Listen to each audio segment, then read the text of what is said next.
Damos inicio al tema manejo de archivos en Java. Vamos a mirar el documento de la clase. Este documento, manejo de archivos de input stream y output stream, tiene una explicación mucho más amplia de lo que vimos en la clase, en la presentación, perdón, de lo que vimos en la presentación de los manejos de flujos en el lenguaje Java. Tiene básicamente la misma explicación, pero como les dije, un poco más redactada. En estos documentos que yo les coloco siempre aquí, van a encontrar una pequeña introducción al tema, van a encontrar la descripción de la sintaxis, de cómo estoy escribiendo las instrucciones en el lenguaje Java en este caso, y normalmente pues me baso en la sintaxis o en la nomenclatura que utiliza Java, se conoce como camel case. ¿Listo? Entonces, en esta estructura, los nombres de las clases se escriben siempre en el formato upper camel case, que implica que la primera letra de cada nombre de clase deberá escribirse en mayúscula. Y si son palabras compuestas, por ejemplo, esta es clase principal, el inicio de cada palabra deberá ser una mayúscula. En el caso de que se definan constantes, se utilizará la estructura uppercase, donde la constante se escribe completamente en mayúsculas. Y para el resto de elementos, nombres de propiedades, nombres de métodos, se utiliza la estructura lower camel case, que es que las palabras se escriben en minúscula completamente, pero cuando son palabras compuestas, se escribe la primera palabra toda en minúscula y a partir de la segunda en adelante y todas las que vengan después de la segunda, tercera, cuarta, las que haya, la primera letra se escribirá con mayúscula, ¿verdad? Entonces, digamos que es la forma como se escriben las instrucciones en Java y se trata de respetar para poder, digamos que manejar siempre la misma estructura e identificar rápidamente los elementos solo con verlos en el código. Muy bien, ya sabemos que comienza con el paquete Java IO. Aquí están las estructuras de la clase file que vimos en la clase pasada, con los mismos ejemplos. Aquí están los diferentes métodos que explicamos, ¿verdad? En la clase pasada. Aquí podemos encontrar el ejercicio que ustedes hicieron de la clase file para que tuvieron que haber subido al EVA. Simplemente era copiar este código y ponerlo en ejecución, mostrar que estaba funcionando y subir el código. Ya con esto ustedes verifican pues qué es lo que hace cada método de la clase file. ¿Listo? Acá tenemos la explicación de cómo se crea y cómo se manejan archivos directamente ya en Java. Ya sabemos que al escribir file, archivo, new file, en este caso, con el nombre del archivo, a los diferentes constructores que hay y llamando al método create new file, se crea un archivo nuevo completamente vacío. El método mkdir, similar al comando para creación de directorios en Linux y en Windows, nos permite crear, en este caso, una carpeta y no un archivo. Obviamente, pues, sigue siendo en la misma estructura file, pero entonces, como le dijimos mkdir, se solo entiende que esto que está aquí deberá ser una carpeta que él deberá crear. Obviamente, antes de ejecutar este comando, yo debo verificar que ese directorio no exista. Eso es en Linux, profe. No, esto es Ese en Java. comando. Eso es Java. Java, sin importar si es Windows, si es Linux, lo que sea. Esto es Java. ¿Oyeron? No, Java, porque como el directorio CMKDIR, como es para crear carpetas en Linux, o sea, pensaba que no, pero es que el comando en Windows también se llama mkdir. también se llama igual. Claro, lo que pasa es que él tiene un alias que se llama md, que es el que normalmente la Mm, gente usa, pero el comando en sí se llama es mkdir. ya, ya, ya. De todas formas, tengan claro que este es el nombre que Java que está usando como instrucción. Internamente, la máquina virtual de Java o el método como tal, mkdir, hace un llamado a valga la redundancia, a una llamada al sistema del sistema operativo para crear un directorio. Y en el caso del create new file, hace una llamada para crear un archivo.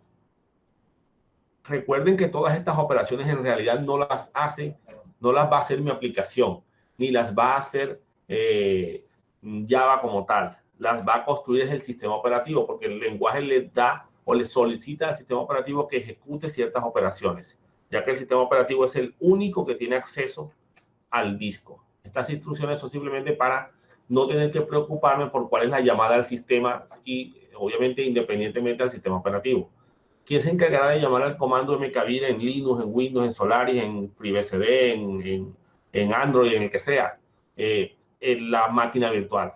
Se encargará de hacer el llamado a la llamada al sistema para que ejecute la instrucción de kernel respectiva para el manejo de estas operaciones. Lo mismo para las operaciones de borrado, de delete. Y acuérdense que todo esto va de la mano de si tenemos permiso o no. Así que antes de ejecutar algunas de estas instrucciones hay que colocar dentro de un bloque try catch para que él intente hacer la ejecución y si ocurre algún error, el sistema controle ese error y no bloquee mi aplicación. Más adelante acá, ya continuando con la explicación, tenemos la forma como se leen archivos usando los file input stream. Es básicamente las definiciones que hemos visto, los constructores que hemos encontrado para el file input stream. Acuérdense que este es el input stream que maneja archivos. Entonces, y están los métodos read, que son los que leen las instrucciones, que esto los explicamos en la clase anterior, viendo en el tema anterior. Aquí vemos cómo cerrar el file input string simplemente llamando al método close. Y aquí hay un ejemplo de la lectura. Aquí tienen cómo se hace uso de un buffer de almacenamiento. Acuérdense que el buffer se utiliza cuando el archivo o cuando el proceso que yo voy a leer es muy grande, muy pesado y tener que ir muchas veces al disco va a ralentizar el proceso. Entonces lo que se van haciendo es que se van precargando en un buffer en memoria el contenido del archivo y yo a través del file input stream o el file output stream, según el tipo de buffer, voy leyendo ese buffer y voy ejecutando las operaciones. De esa manera el proceso no tiene que esperar demasiado a la hora de ir leyendo el contenido del archivo. Y si voy vaciando el buffer, automáticamente el sistema va buscando otro bloque, va a ir precargando por bloques en memoria el contenido del archivo mientras este se va leyendo y se va ejecutando. Entonces, siempre es recomendable cuando se trabaja con archivos usar buffers de almacenamiento. Y obviamente, pues los buffers trabajan con los mismos métodos, los métodos read que se utilizan en los file input stream. Aquí, por ejemplo, tenemos valga la redundancia, un ejemplo del uso de un file input stream y un buffer input stream. Creamos aquí una variable byte, que es un vector de bytes. ¿Listo? Bueno, aquí faltaron los corchetes. Que el contenido byte igual a new byte y entre corchetes el tamaño del vector. ¿Listo? Aquí faltaron los corchetes. Entonces, file, archivo, creamos el archivo y le damos, pues aquí se le mandó el nombre, de alguna manera tuvieron que habérselo enviado. Este es solamente el pedazo de código que quiero explicar, no es todo el programa. Y aquí con esto se crea el archivo. Ese archivo se lo asociamos a un file input stream para que maneje el contenido del archivo, no las propiedades del archivo como tal, no si es de lectura, no si es de... Para eso el método file, la clase file ya tiene sus propios métodos, que fueron los que vimos en la clase pasada. Acá, el método file input string es para manejar los flujos asociados al contenido del archivo. En este caso, leer lo que el archivo contiene. Pero yo traigo el file input string aquí, ¿verdad? Y se lo voy a asociar al buffer input string. Y con este es que yo voy a trabajar, porque este está en memoria.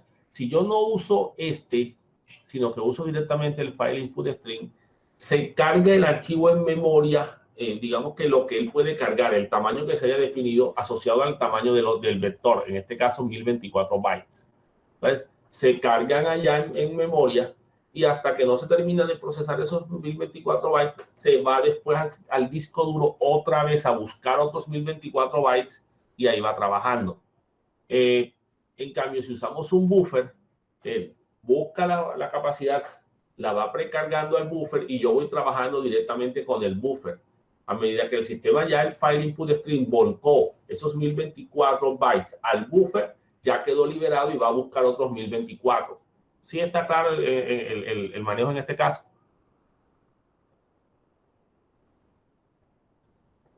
Claro, profe. Muy bien. Entonces, es más recomendable trabajarlo de esta manera. Tú vas ejecutando el buffer de input string, el file input string quedó liberado y él puede ir precargando más información. Y así se va trabajando de manera mucho más eficiente. Ahora, no es que hay que usar siempre un buffer de input string. Eso depende. Normalmente para trabajar con archivos, con acceso a discos, pues sí es necesario para que se mejore el proceso porque el disco duro es muy lento en comparación con la memoria. Y se cierran ambos, tanto el buffer como el file input string. Aquí está la forma de construir los buffers de input string. Y aquí está la escritura en el buffer. Vean que es básicamente lo mismo. ¿Listo? Yo voy escribiendo en el buffer, eso va escribiendo automáticamente en el file input string que lo voltea hacia el archivo de una vez. Aquí tenemos una clase que es la que ustedes tienen que crear, la clase de archivo con estas propiedades, estos atributos y estos métodos particulares. Yo normalmente tiendo a que todos mis códigos son orientados a objetos para que se vayan acostumbrando a ese tipo de codificación. Aquí tenemos la clase archivo, que esta es la que ustedes tienen que crear. Obviamente se tiene que llamar archivo con A mayúscula, según como está aquí, .java. Si se van a poner a copiar y pegar, ese es su problema, señores. ¿Oyeron? Import java.io.file, file input string. Entonces, estos son los paquetes, las clases que estoy llamando para que se ejecuten. Miren que incluso llevamos a un IO exception, por si acaso se ocurre una excepción de entrada-salida asociado a los procesos de lectura o escritura en el archivo, y un file not found exception en caso de que el archivo que yo quiero abrir no exista. Entonces, recuerden que yo debo proteger la ejecución de los códigos que puedan generar interrupciones de algún tipo o excepciones, que se les llama por lo general a las interrupciones en software. Entonces, tenemos aquí la clase public class archivo, que tiene entonces las propiedades nombre del archivo. Aquí está la explicación, se crean las propiedades de la clase, private string, ruta del archivo, o sea, el directorio donde se contiene, la propiedad para crear el archivo, private file, este es el objeto file que va a contener el archivo. Y aquí tenemos los objetos para los flujos de lectura y escritura, tanto los file input, file output y los buffers. ¿Listo? Fis, fos, bis, vos, para que sea fácil de recordar. Casi siempre, e incluso en internet van a encontrar muchos de esos nombres. Propiedades para manejar el contenido del archivo en forma de bytes y después de string. Acuérdense que como esto es un input stream y un output stream, los contenidos se manejan en bytes. ¿Listo? O bloques de 8 unos y ceros. Y deberán ser convertidos a string para poder ser procesados. Cosa contraria si hubiéramos usado un writer o un reader, que ya ellos procesan en formato char y tienen incluso métodos para manejar los strings directamente. En el EVA tienen las dos opciones. Quiero explicarles esta porque es la más compleja. ¿Ya? Es la más extensa. Bueno, más extensa no, porque hablar del contenido es el mismo, pero sí es la más compleja porque tenemos que pasar de byte a string.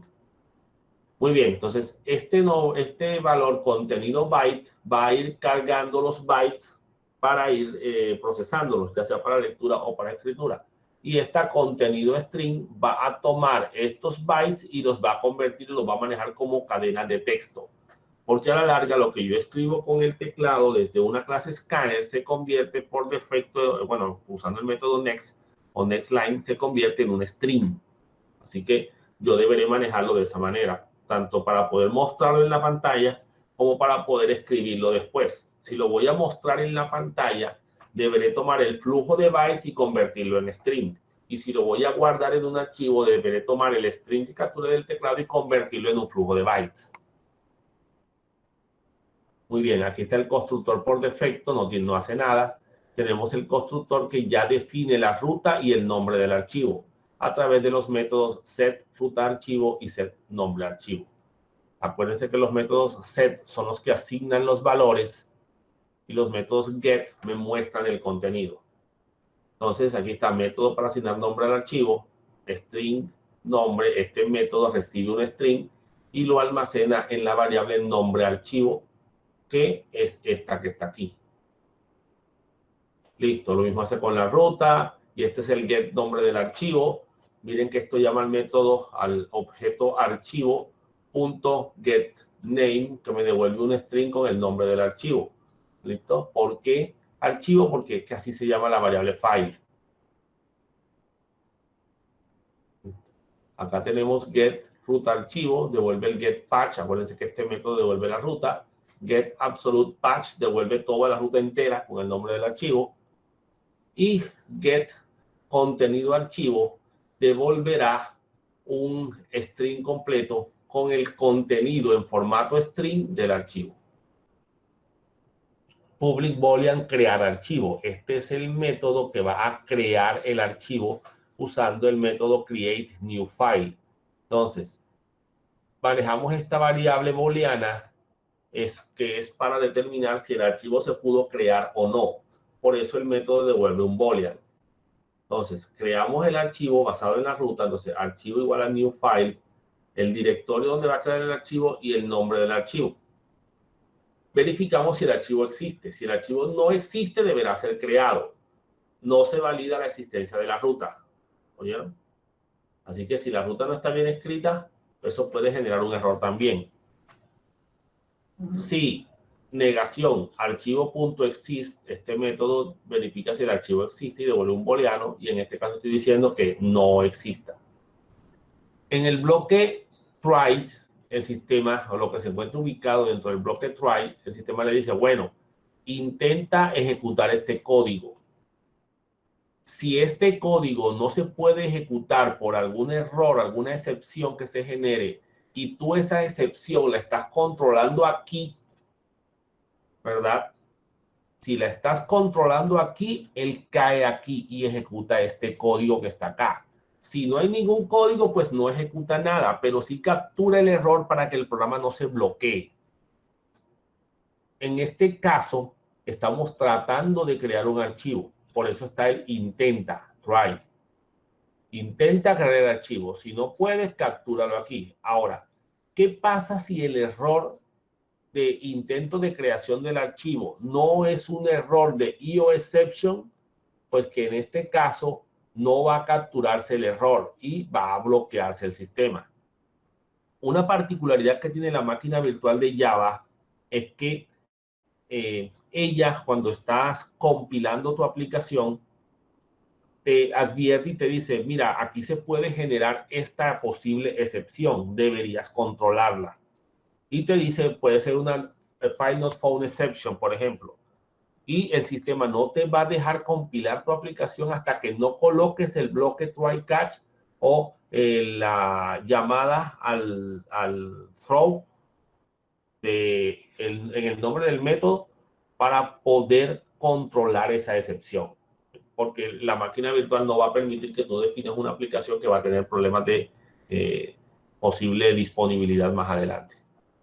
Entonces, lo importante aquí es que al crear el archivo, tú llamas a un booleano al que llamas creado, que es el que vas a devolver si el archivo se crea o no, porque va a tener verdadero si se creó, falso si se generó la excepción y por lo tanto no se creó el archivo, y aquí se retorna ese creado.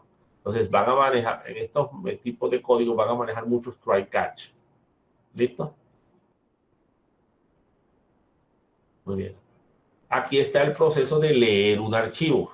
El método public int, vean que devuelve un entero durante el proceso de leer un archivo.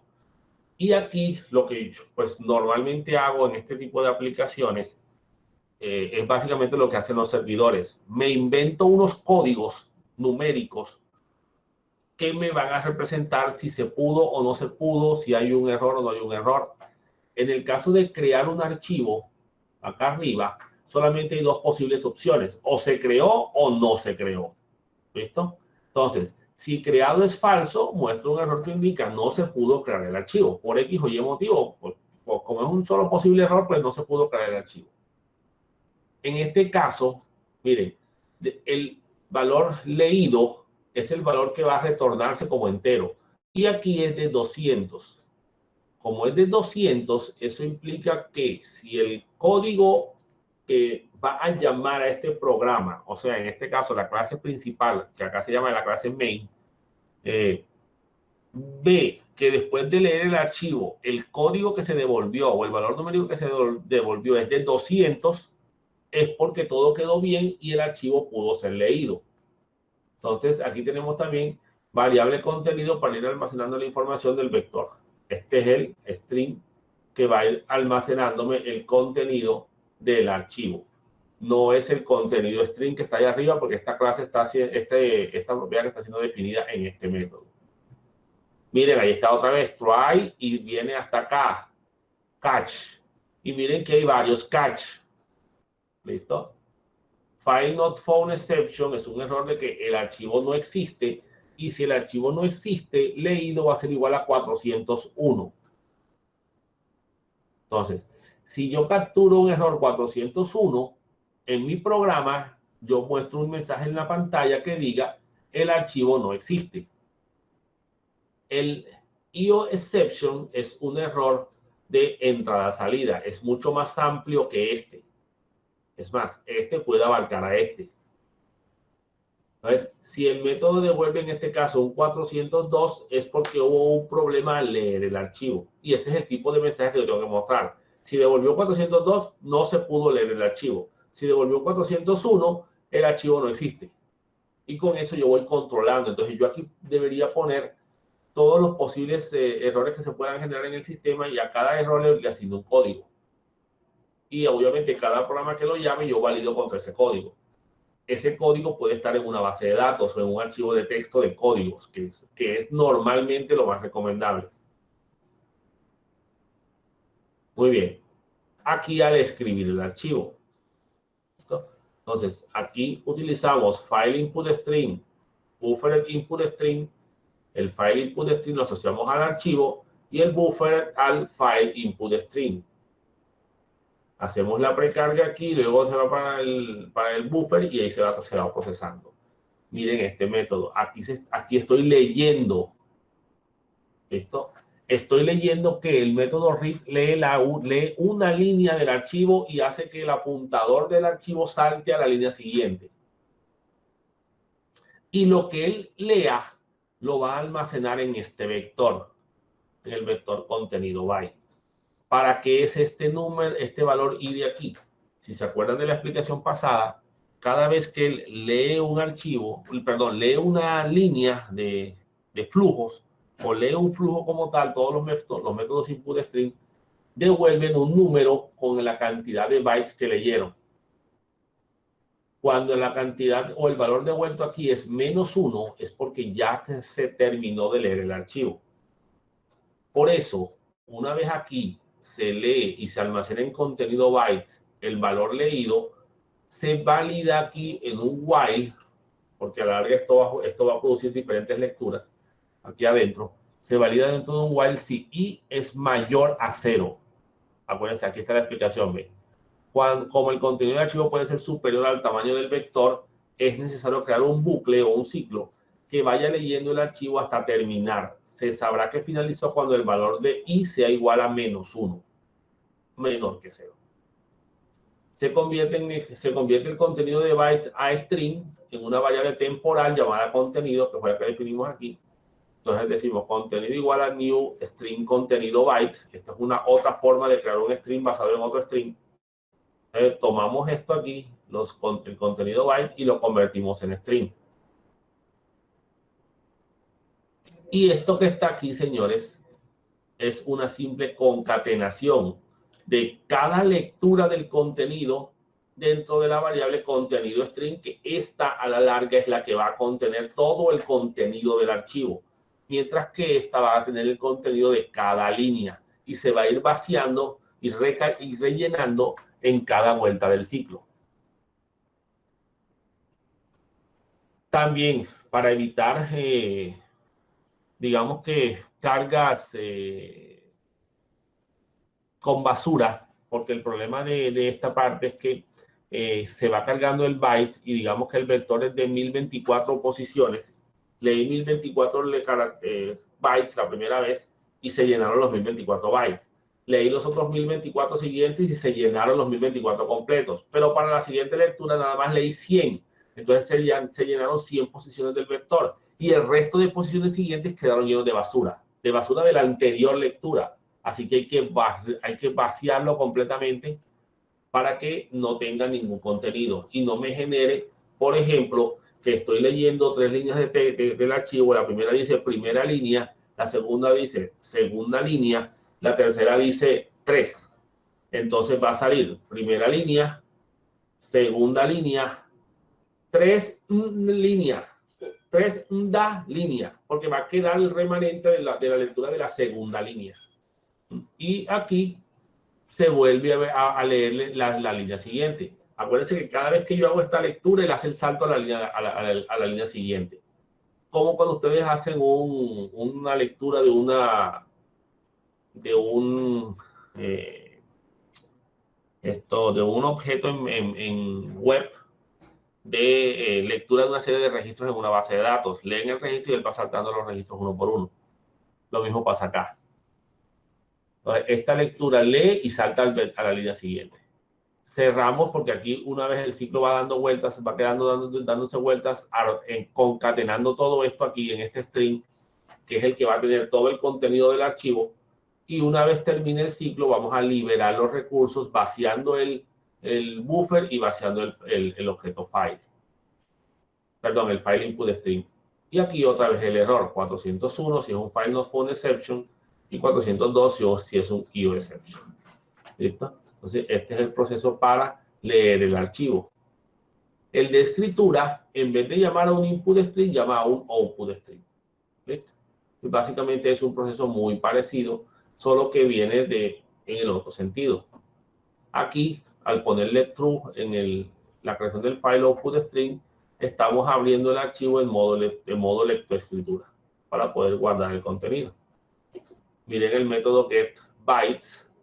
Es para que me devuelva los bytes que fueron o que hacen parte de la variable contenido, que es el string que estoy recibiendo aquí desde el método que va a llamar a la opción escribir archivo. En este caso, el método getByte es un método de la clase object que es heredada por string y que se encargará de tomar cualquier elemento o cualquier tipo de dato asociado al objeto, en este caso una cadena de texto, y lo va a convertir en una cadena de bytes, en un vector de bytes, y lo va a guardar aquí en contenido bytes. Acuérdense lo que les dije, si vamos a trabajar una lectura de un archivo con estos objetos, yo deberé tomar el código de byte, el vector de bytes y convertirlo en string. Y en el caso de la escritura, de los output string, debería hacer lo contrario. Recibo un string y deberé convertirlo en un flujo de bytes. Y aquí se hace ya todo el procesamiento. Se toma el archivo como tal, se abre en modo lectoescritura, se crea el buffer asociado al archivo y se escribe el contenido en bytes. ¿Listo? Que es el que se obtuvo del string que está acá. Y listo, se cierra los mismos errores file not found exception y IO exception. Entonces aquí tenemos los métodos, en este caso, ¿verdad? Crear archivo, leer archivo, escribir archivo. No hay un método borrar archivo. Podría creársele también. Y acá tenemos entonces las características que nos van a devolver los atributos del archivo.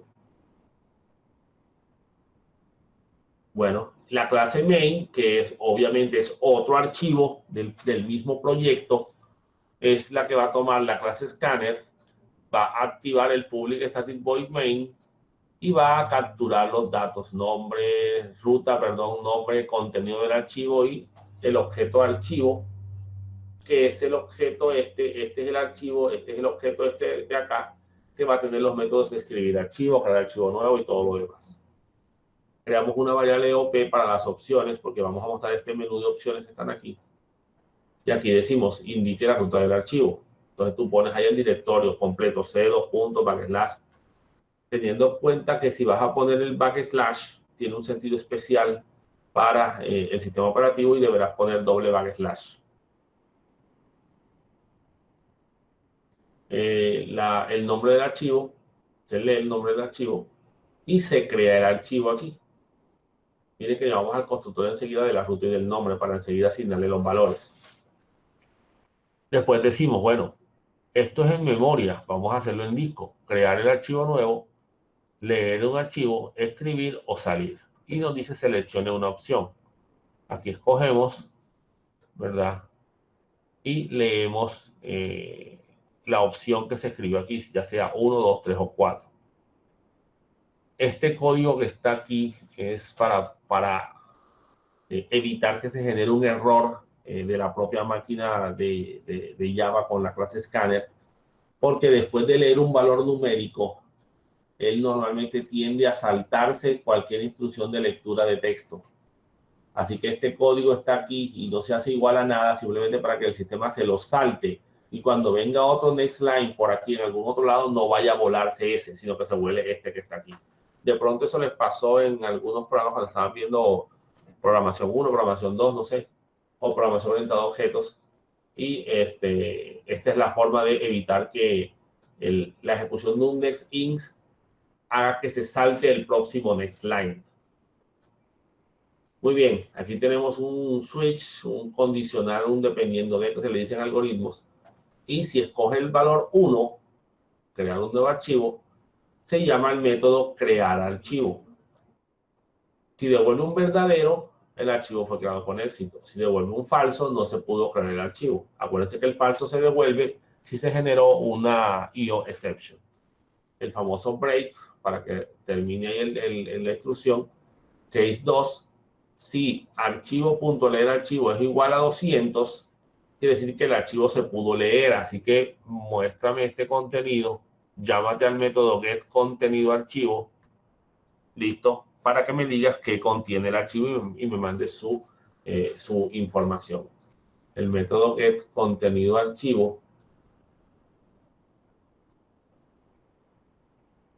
está por acá, aquí está, y devuelve un string de contenido archivo, que es aquí está, esta variable de acá, contenido string, que fue la que se llenó acá.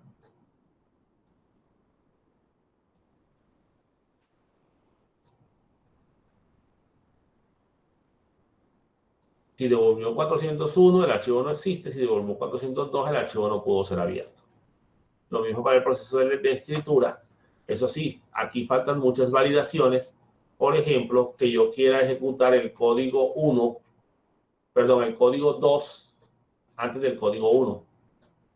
Entonces, debo validar eso también. ¿Listo? O sea, que hay un montón de validaciones que tocaría implementar para mejorar el funcionamiento de este archivo. Entonces, les hago una pregunta. ¿Tienen alguna duda con respecto a este código? Sé que es un poco difícil y a veces un poco enredado, pero si lo escriben, no lo copian y lo pegan, sino que lo escriben y lo analizan, sé que lo van a poder entender. Sí, profe, es cuestión de interpretar bien qué hace cada línea de código y así vamos entendiendo cómo que funciona. Y por eso es que les comenté todas las líneas, para que supieran para qué está y que analizaran los métodos particulares de cada uno de ellos. Entonces, este Eso mismo código... iba a comentar, profe, que veo bastantes comentarios, nos va a facilitar a la hora de no copiar y pegar, sino ir escribiendo uno parte por no entender mejor todo. Sí, porque si le quitamos incluso los comentarios, el programa no sale tan largo, ¿ya? Por eso es que yo les dije que el editor de texto que les pedí que crearan no era tan difícil, ¿ya? Eso sí, háganlo con interfaz gráfica y cojan un objeto text file que sea el que contenga el archivo. Pero por favor, creen ustedes estos métodos así como este, más pueden usar estas clases si quieren, ¿verdad?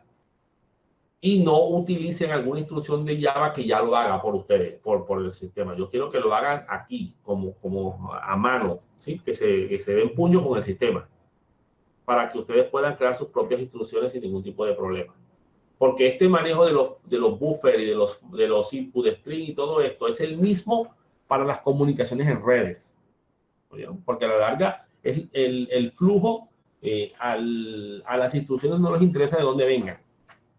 Entonces tienen que tener siempre claro este manejo. Es más, normalmente los flujos que viajan por la red se manejan con input stream y output stream porque siempre son flujos de bytes. Entonces pueden trabajarlo aquí o pueden trabajarlo con el reader.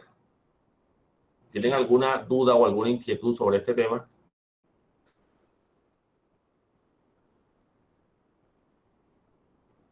Muy bien. Entonces, vayan haciendo el código. Dígame. Yo tengo una duda con respecto a los buffers, no entiendo muy bien qué son. Un buffer es un espacio en memoria. ¿Listo? Digamos que tú, bueno, cuando viste arquitectura del computador o ensamble, no recuerdo, pues yo creo que en las dos te vieron que haberte explicado esto. Los discos duros son más lentos que las memorias RAM, ¿cierto? Eso sí lo tienen claro, ¿verdad? Sí, señor. Claro, profe. Sí, claro, bro. Muy bien. Pero el detalle de los discos duros es que son de gran capacidad y por eso que son ideales para guardar información. Cuando tú enciendes una computadora, se busca el sistema operativo en alguna unidad de almacenamiento y esa ejecución de ese sistema operativo carga unas instrucciones en memoria. Cuando tú vas a abrir un archivo, por ejemplo, vas a abrir un documento de Word y te vas a archivo a abrir todo esto, ¿qué hace el computador o el sistema operativo en ese caso? Va hasta el disco duro, busca ese archivo y lo carga en memoria. ¿Por qué? Porque el procesador trabaja directamente con la memoria y no con el disco.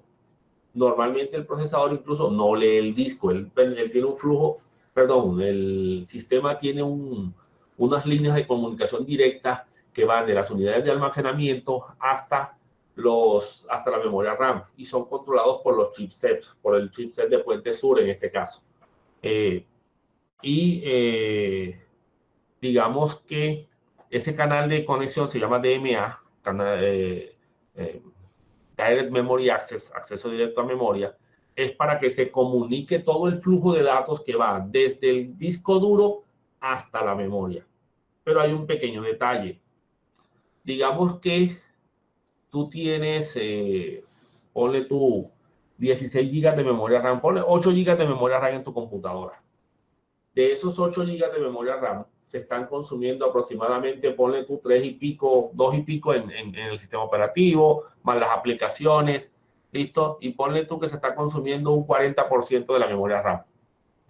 De esos 40%, entonces te vienen quedando aproximadamente como, ¿qué? Ponle tú 5 gigas, 5 gigas libres. Pero vas a ver una película que está en formato, ¿cómo se llama este formato? 4K, ¿verdad? Tu película dura 3 horas y el archivo pesa 16 gigas. No se van a cargar esos 16 gigas completos, ¿verdad? Es imposible, no hay espacio. Entonces, normalmente no vamos a traernos todo el archivo entero, lo vamos trayendo por pedazos.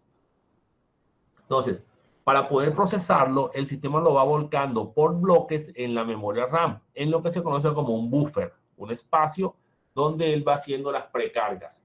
El procesador va ejecutando y va leyendo ese buffer de almacenamiento.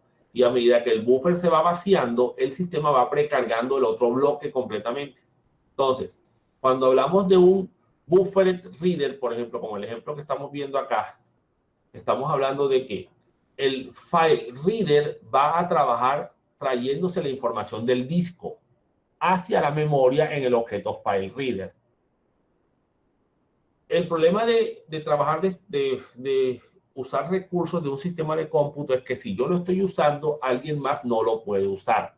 Quiere decir, si yo estoy trabajando con el file reader, que ya se trajo un bloque de disco y estoy procesándolo a través de este file reader, el file reader no puede hacer nada porque alguien lo está tocando, lo está usando. De tal manera que él solamente podrá ir a buscar al disco cuando alguien libere el file reader, el FR en este caso. Quiere decir que hasta que no termine de trabajar con el archivo, no se libera este señor. Y no puede ir al disco nuevamente a buscar más información, lo que hará que el sistema trabaje más lento. Si tú lo pasas a un buffer para que se procese desde aquí y de esa manera se libere el reader, o sea, no se esté consumiendo este recurso, sino que se esté consumiendo es este, el reader puede ir precargando otro bloque poco a poco. De tal manera que cuando se termine de leer este buffer, ya el file reader tiene el otro bloque listo y se lo pasa enseguida. Se libera él y busca el otro bloque. Entonces, digamos que es para ir haciendo precargas a medida que se van ejecutando. De tal manera que podamos segmentar el trabajo y que no tengamos que esperar a ir otra vez al disco para seguir ejecutando la operación, seguir leyendo el archivo, sino que ya se leyó ese bloque. Yo nada más lo voy procesando mientras él va trayéndome el otro bloque. ¿Sí está clara la explicación? Sí, profe, ya entendí. Entonces, siempre es bueno trabajar con buffers cuando el contenido de lo que voy a procesar es muy grande. Si el contenido es poquito, son unos pocos bytes, pues normalmente con una sola lectura. En este caso, por ejemplo, estamos hablando de 1024 caracteres. ¿Listo? Si son 1024 caracteres o menos de 1024 caracteres lo que voy a leer, usar un buffer o no usar un buffer me va a ser irrelevante, no voy a notar la diferencia. Pero cuando el archivo ya es más grande, ahí sí voy a darme cuenta del error de no haber usado un buffer aquí, tanto para la lectura como para la escritura. ¿Ya? Entonces es bastante eficiente el utilizar este proceso de acá.